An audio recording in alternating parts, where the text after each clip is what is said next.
What's up, guys, and welcome back to the channel. And we're here with the next fights to make post UFC Saudi Arabia. I already did my full card recap, but now we're going to be talking about what's next for each of the fighters. I'm going to be matchmaking who I want to see them fight next.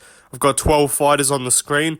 Some winners, some losers, and yeah, we're going to be matchmaking the next fight. I'll say when it should take place, where it should take place, all that kind of thing. So yeah, let's get started. Robert Whittaker got the big win in the main event by KO in the first round, and I believe he should fight Sean Strickland next on UFC 305 as the co-main event, as like a 5-round co-main event #1 contender fight on the same card as Dricus versus Israel Adesanya. Because then you have guys on the same press conference. That'll add some interest. That'll be cool.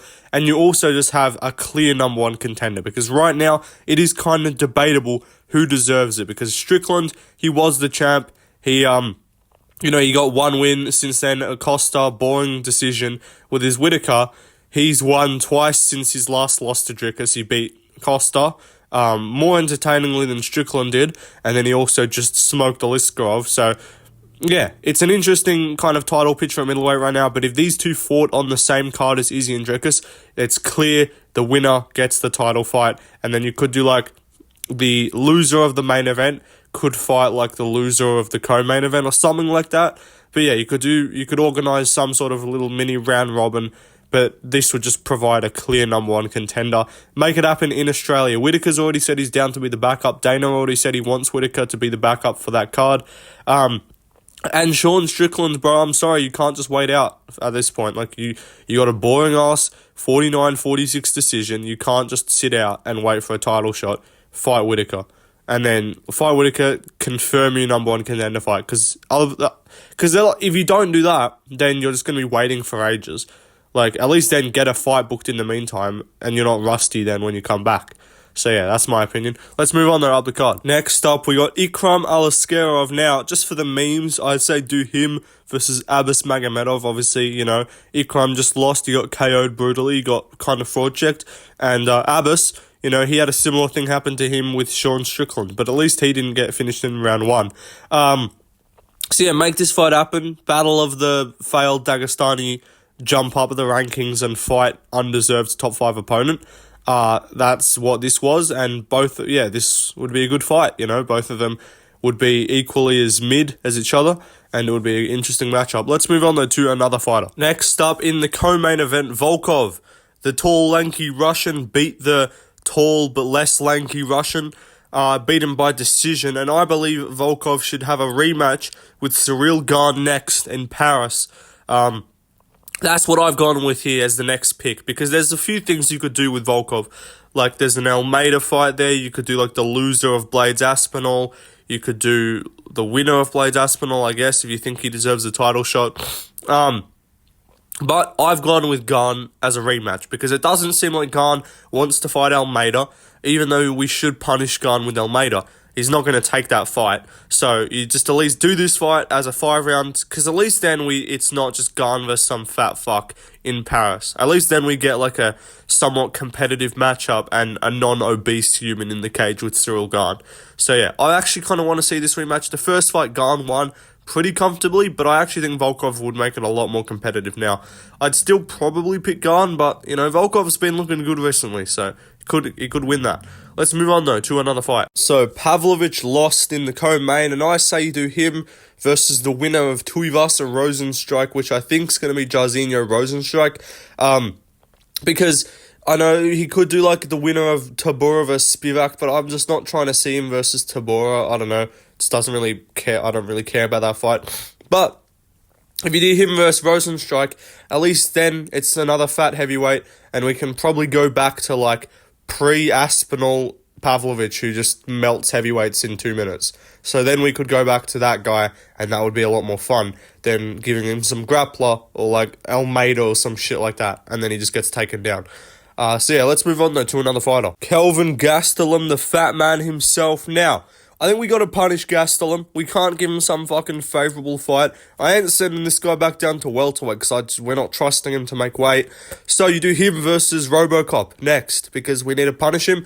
We need to give him a fight that really doesn't have much upside, a guy that not as many people have heard of, not as many of the casual fans know Robocop, and a guy that's probably going to smoke him, and it's going to be bad for Kelvin Gastelum. That's why I do this fight. This is the UFC saying, all right, buddy, you got to lock the fuck in because you've been a shit show for the last couple of years. Make weight. If you can't, like, we're making you fight at middleweight now. We're going to make you fight a guy that's going to absolutely torch you.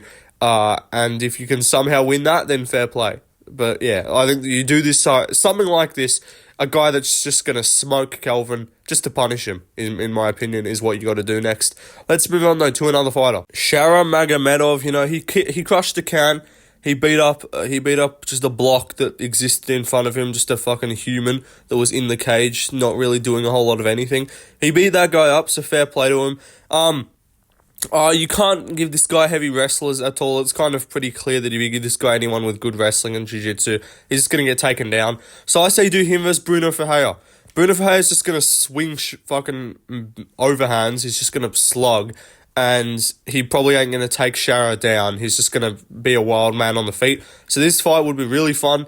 Shara would be at risk of getting caught, but he would probably just win and tune him up. But this would be a really fun fight. You got to give this guy strikers.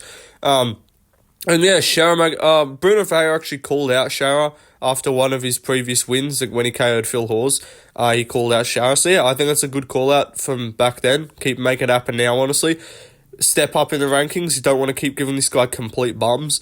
And yeah, make it happen. Let's move on, though, to another fight. Next up, Volkan Ozdemir got a big win against Johnny Walker, KO'd him flat in a round, sorry.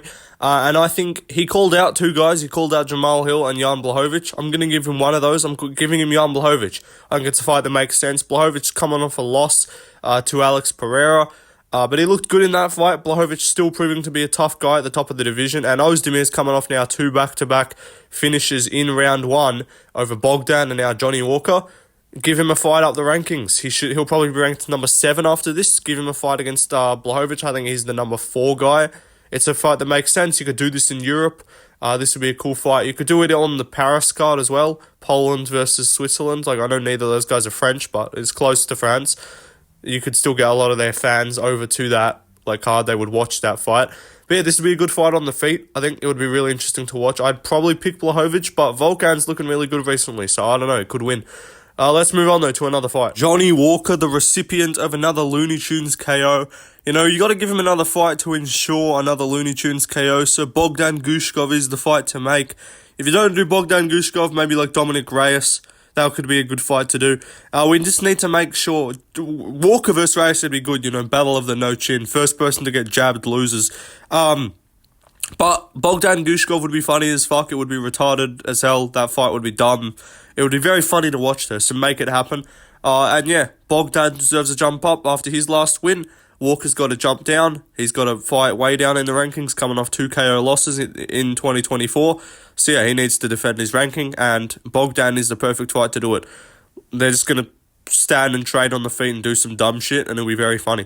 Let's move on, though, to another fighter. Nasrat Haqparast, otherwise known as Kelvin Gastelum, got his second win on the card.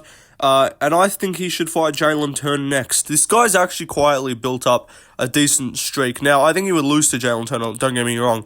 But you do kind of got to give him a top 15 guy. Or maybe a guy just outside, like a Joel Alvarez or some shit like that. Or like Diego Ferreira. But this guy's on like a 4-fight win streak, I'm pretty sure. Arguable robbery, but Jalen Turner's also been doing a whole lot of nothing recently. He hasn't really beaten anyone good. Lost to Moicano, lost to Hooker, lost to Gamrot. He beat Bobby Green, and that's about it recently. So I think he needs to fight down. I think give Haqparast the shot. He would probably lose, but at least give him a chance to fight in the top 15, because he's actually on a bit of a streak there. Make that fight happen. Let's move on, though, to another matchup. Felipe Lima, who finished Muhammad Naimov, got a really nice win. This guy's got a lot of upside. He's got a lot of potential. He's now dropping back down to his natural weight class, and I think you just test him. Give him Pedro Munoz. Give him that back-end top 15 guy this guy's not like a really young prospect with like not much experience. Like, he's been doing MMA for quite a while. Was a champion in another organization. This guy's got experience. He's legit. He's a good fighter. And at this point, Pedro Munoz ain't that difficult to beat. So I think you could do that fight. Maybe I'm too soon. Maybe I'm trying to give him a ranked opponent way too soon. But Pedro Munoz is like number 15. It's hardly giving him a ranked opponent. Pedro Munoz will probably be unranked if like Vinicius Oliveira's fighting Ricky Simone this weekend. If Oliveira wins, then he'll kick Munoz out the rankings probably. Or if even Simone wins, he'll probably knock Munoz out. So yeah, this fight's a good one. Munoz is a good guy to just routinely test dudes and just see how good they are. And if he loses to Munoz, it's no big deal. Then you send him back and fight some less good competition. But yeah, I want to see that fight. I think it'll be a pretty cool matchup. Let's move on though, up the card. Renat Fakhratinov continues to win in like the least impressive ways possible. He gets the decision over Nicholas Dalby. Split decision, arguably lost. But he does kind of deserve ranked, guy, so I say do him versus Magny. It's the only ranked opponent that isn't just going to, he's not going to completely ruin the fight and make it shit, because the Magny fight's already going to be boring. Like, you don't want to give this guy to, like, Kevin Holland or something. Like, that's boring. Do him versus Magny. It'll go to a decision. You can make a lot of money on betting fight to go decision. It'll be a lock of the century. And yeah, maybe he can beat Magny, because apparently Azalea Dos Santos, Zaleski, and Nicholas Dalby, they're too difficult for him to look good over, but maybe he smokes Magny. That's how it works. Let's move on, though, to the last fighter. Last up, we got Muin Gafarov, who gets the win over Kyung Ho Kang. Actually looked decent. Look, I'm not saying this guy's top 15 guy. He's not all that good. Lost to Saeed, lost to Castaneda, but he's showing to not be complete bum level. I thought this guy might just lose and then get cut immediately and lose his first 3 UFC fights. But no, he does beat Kyung Ho Kang. He does more. He's actually got some good combinations when he puts the punches together. He's got nasty low kicks. And yeah, he's actually pretty well-rounded, but his well-roundedness is like, he's got mid-boxing, mid-kicks, mid-grappling, all that, mid-everything, compared to like having really good at something but then shit at everything else. So, I mean, fair play. He's alright. He's a decent fighter. I think he would do... I forgot to name the person. Say do him versus Alatong Hae Lee. Just like a normal run-of-the-mill bantamweight, to be honest. It'll be a fun fight, I guess. Yeah. But that is every fight to make next, guys. I'm sick as fuck. You can probably hear it in my voice. I'm about to die. But I wanted to get this video out. So I hope you enjoyed. Like my Instagram. I'm not even making sense. I said like the video, follow my Instagram. I'm getting confused with the instructions that I meant to give you guys. You got to do this and this and this. What the fuck am I doing? Like the video, subscribe to the channel, follow my Instagram, leave a comment, all that shit. And yeah, peace out, boys. Wish me luck. I'm fucking ill right now. I'm sick as hell. But yeah, peace out.